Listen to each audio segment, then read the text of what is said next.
सत्य कहा नहीं जा सकता और बड़ी जोखिम भी लेते हैं, क्योंकि जो नहीं कहा जा सकता उसको कहने की कोशिश में खतरा है, गलत समझे जाने का खतरा है, कुछ का कुछ समझे जाने का खतरा है, अनर्थ की संभावना है और अनर्थ हुआ है। लोगों ने शब्द पकड़ लिए हैं, शब्दों के पकड़ने के आधार पर ही तो तुम विभाजन किए बैठे हो। कोई हिंदू है, कोई मुसलमान है, कोई ईसाई है, कोई जैन है। ये फर्क क्या है? ये शब्दों को पकड़ने के फर्क हैं।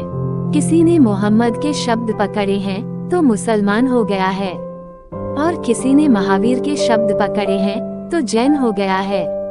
मोहम्मद के और महावीर के मौन में जरा भी भेद नहीं है। भेद है तो शब्दों में है। और कुछ अनुभव ऐसा भी है कि गूंगे के गुड़ जैसा है।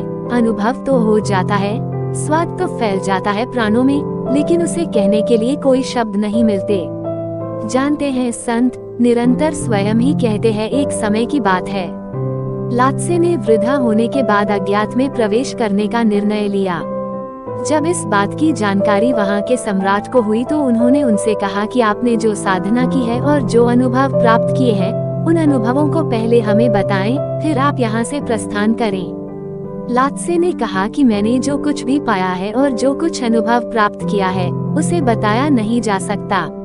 सम्राट ने बहुत दबाव डाला पर लात्से बता नहीं पाए। सम्राट को पता लगा कि बिना कुछ कहे लात्से वहां से चले गए हैं, तो उन्होंने अपने राज्य की सीमा चौकियों पर सूचित कर दिया कि लात्से अपने देश की सीमाओं से बाहर निकलने न पाएं। जहां भी वे मिले उन्हें पकड़ लें और उनसे उनके अनुभव लिखवाए जाएं। एक चौकी पर उन्हें पकड़ लिया गया। वहां नियुक्त राज्यकर्मी ने कहा कि अपने जीवन के अनुभवों को लिखे बिना आप नहीं जा सकते। लात्से ने कहा कि यही सबसे बड़ी मुश्किल है। सत्य को कभी कहा नहीं जा सकता। जैसे ही सत्य को कहा जाएगा वह असत्य हो जाएगा।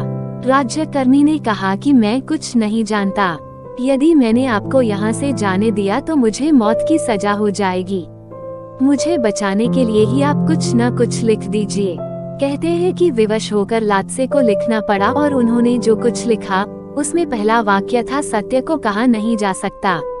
लात्से जैसे अनेक मनीषी सत्य को पाने के लिए कठोर साधना करते हैं। जो उन्हें अनुभव होता है वह अलौकिक एवं दिव्य होता है।